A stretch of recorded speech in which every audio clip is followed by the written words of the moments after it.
There are ancient whispers that echo through the trees, flow through the rivers, and permeate up through the stones under our feet. Those whispers are our ancestors, connecting us to the past, present, and future, and guiding us through this journey of life.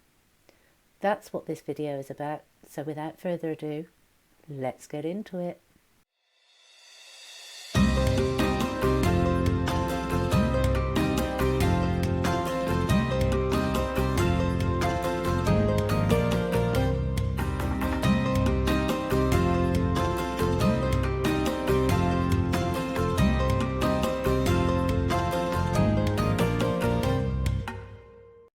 Hi and welcome to Outlawed, or for those of you that don't know me, my name is Claire Attio. For those that are returning subscribers, thank you.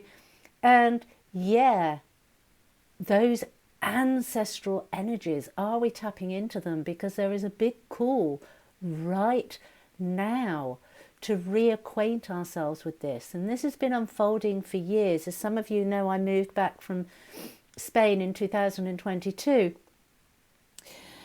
After my life falling apart there, and in hindsight my life fell apart because I was supposed to be here now. And these energies, when we actually listen to them, when we actually take notice of them, when we ask the big question, why is this happening in my life, we will get to see the bigger picture rather than that micro image of what is going on in that moment. Yes, there was stuff I could say, oh, it was because of X, Y, and Z. And yeah, that would be true. But the bigger picture was, divine said, my work there was done. And now it's time to move. Now it's time to grow. Now it's time to expand. Now it's time to reconnect in a much bigger way. And it's interesting because when I was living in Spain, that's when my spiritual awakening happened. What was interesting, again, with hindsight, and we don't always see this, we just get given the pieces of the puzzle and they don't always fit together immediately. You'll have to excuse me itching my nose. I do have a cold, ascension symptoms and all that with the new energies that have been coming in.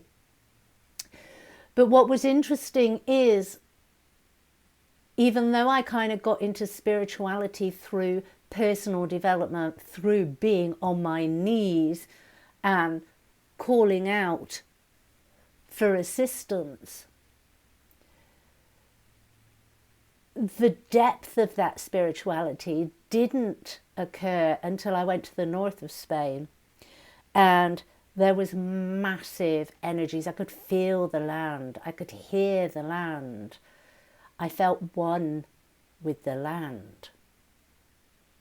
And whilst I was there, and as I kept going back, because I thought I really like it here, and I kept journeying back there, physically, not as in shamanic journeying, although I did that as well, but I kept journeying back there, and more things unfolded. I kept getting visions. I seen different timelines of my ancestors, and at the time I just thought, oh, you know, really good imagination. I wonder if that's how it really was. Not fully taking on board that deep connection to my ancestors, believing it for myself, but not having the courage to speak out about it.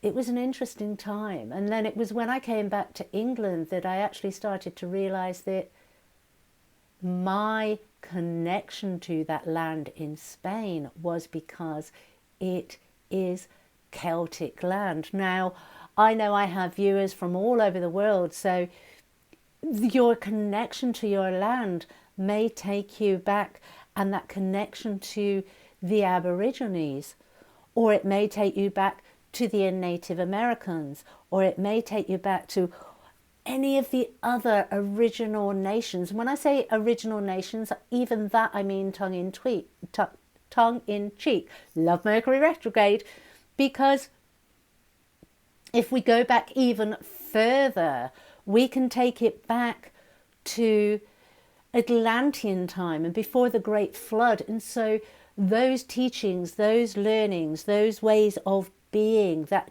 deep understanding of the interconnectedness of all, stems from way before what we call the original nations.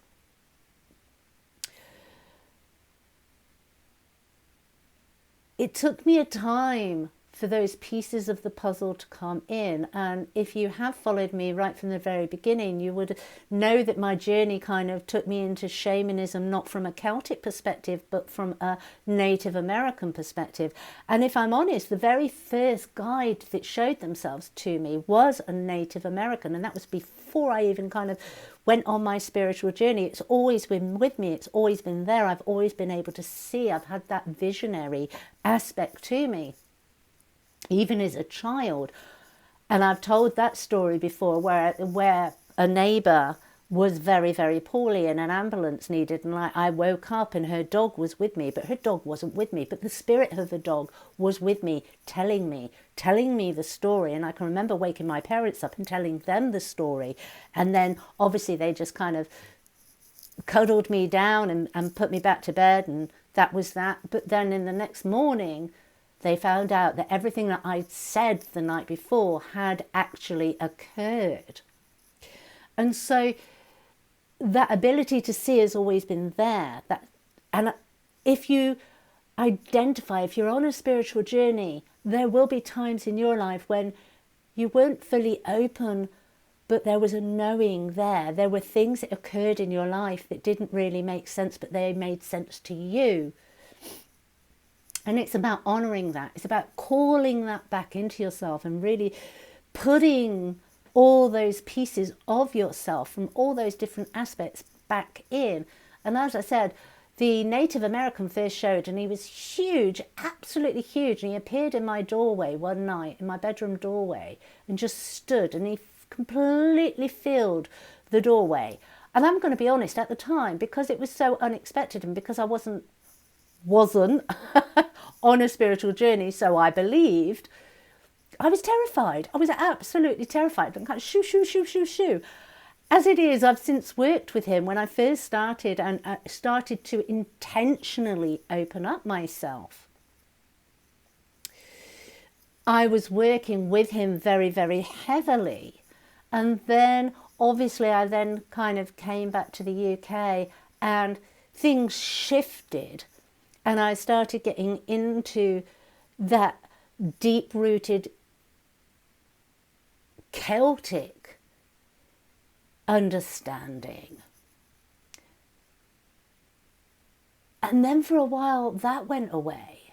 And there have been lots of energies trying to stop us and block us, whether they are internal or external, so that we weren't able to free our root chakra totally, completely, utterly, so that we can bring all those aspects of ourselves into us. So if you're still battling and you're still yo-yoing, focus on your base chakra. Focus on that ancestral lineage of who you are. And remember, the base chakra is all about our kind of safety and our survival skills. And if you're in a situation, because a lot of light beings have been or still are in situations that feel unsafe, know that it's an illusion. Know that if you're on your own physically, you are never alone. Your ancestors are with you. Just call out to them. Call upon their energies. Call it back into yourself, because they are part of you. You are part of them. And use the land, even if you're not in your original land. It will find you, as it did with me in Spain. My land called to me, and so I started holidaying in the north of Spain. And the land embraced me, the land acknowledged me, even before I embraced me and I acknowledged me. I could feel a deep love. And that got me through some really tricky times. That got me through some what were supposed to be very lonely and isolating times. It allowed me to build myself, my reserve, my inner strength and that inner knowing. And I'm saying this because so many are going through ascensions at the moment that some don't fully understand and some haven't kind of pulled in all those pieces of the puzzle. Pull in those pieces of the puzzle. When you're out on the land, whether that be in a park in a city, but if it's your land, if you feel a connection to it, pull in the energies of it. And if you're not anywhere near where you can get out onto the land that you do feel a connection to, then use your imagination. Use visualization techniques. Energy has no limits. It has no boundaries. And so you can still tap into that for yourselves. The land, the scenery should not be a backdrop. When we're going out on the land, take the time to connect, to understand what it wants you to understand, to feel its pulse, to be observant of the wildlife that shows itself to you and the messages that that wildlife brings, the energies it brings forward. And bring in the elements, connect the four corners and the elements. Fire, place your face towards the sun. Air, allow the breeze on your skin. Water, find a stream. Earth, take your shoes off and actually feel the earth. Our shoes are insulated. This is why we always say shoes, most soles are plastic based, which is an insulator, which stops that innate connection and transference of energies. When you think of an electric cable, it's insulated in plastic, and yet in every plug socket there is an earth. Why? Because it neutralizes any dangerous ions. When we take our shoes off, when we connect with the earth, we can discharge the excessive ions that we currently live in, because everything is electric, and so there is an electric biomagnetic field, and it's making us vibrate higher. This is why we're seeing so much mental health out there. Remember, we've got the solar flares going as well, so there's lots and lots of influx of very powerful energies. Plus we've got a society, mainstream media, that is pushing agendas of fear-based, lack-based thinking. If we go out, if we connect with nature, if we become one with God's creation, and if God makes you feel uncomfortable, then divine creation, and feel for ourselves that interconnectedness, understand and reconnect to the cycles rather than our calendars, our schedules. Reconnect with those cycles, live by those cycles, incorporate them into our everyday life. Even if it's only for 10 minutes, even if you just place an altar. And when I say altar, I'm not talking about magic. There's been massive manipulations at the moment. I'm talking about a sacred space that you create yourself with a photograph of a past loved one maybe, and a candle. Or some objects that you've picked up whilst out in nature that have deep meaning, deep emotion for you.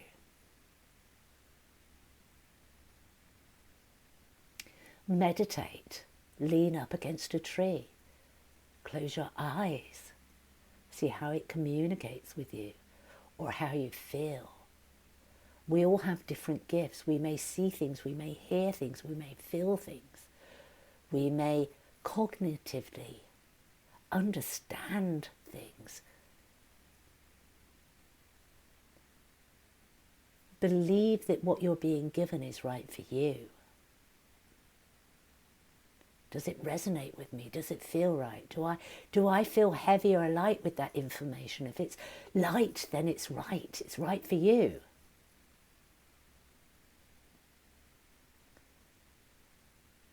There's a lot of changes going on in the world at the moment. And it's important that we address and readdress that balance. And we can do that by becoming our true, authentic selves, leaning and learning from our ancestors, using the wisdom. Write poetry.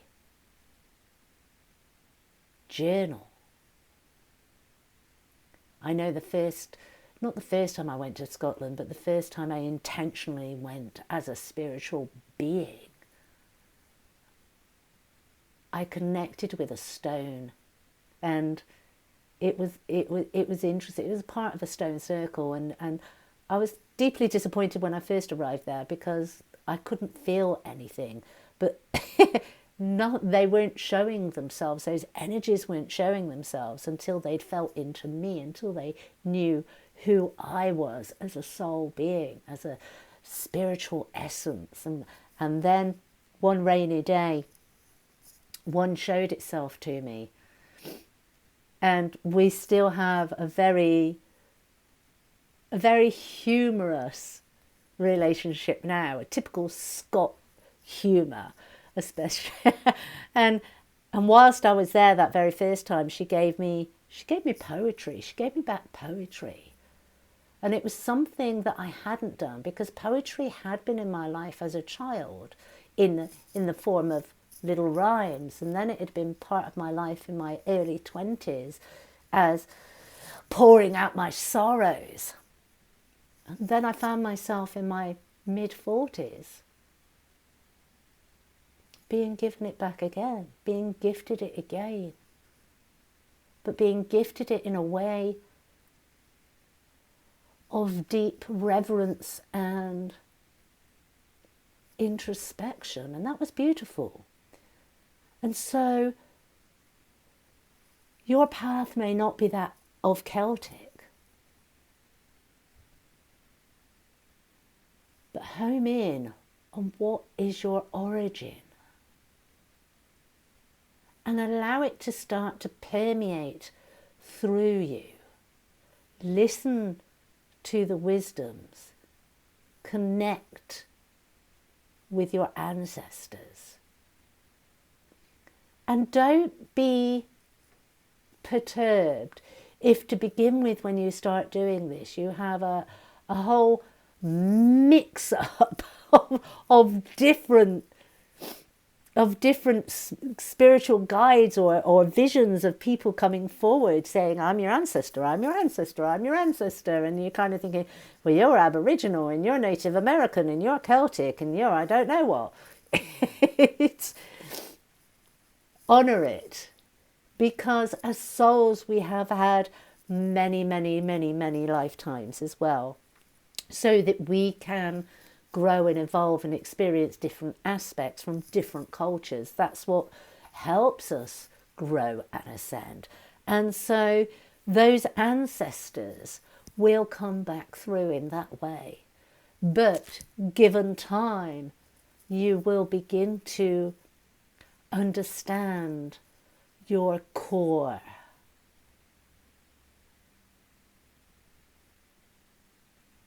essence of being, that originality, that where you had the most growth, I suppose. And so you're bringing that back to yourself. And listen to the nudges. Lots of us will be, and this happened in 2018, 2019, it happened in 2022, and it's going to be happening again, where we are being moved along and placed where we need to be placed for our learning and for the learning of others. So listen to those nudges. Don't be like me and kind of fight it off. Only have to give in the end. It just makes life hard for yourself. But hey, I'm a Scorpion, so we never make it easy for ourselves. But just listen to those nudges and take action on them. I hope this video has helped. If you haven't yet subscribed, then hit that subscribe button and the notification bell. If you've liked the video, give it a thumbs up. And I shall see you on the next one, beautiful souls. Take care. Blessings.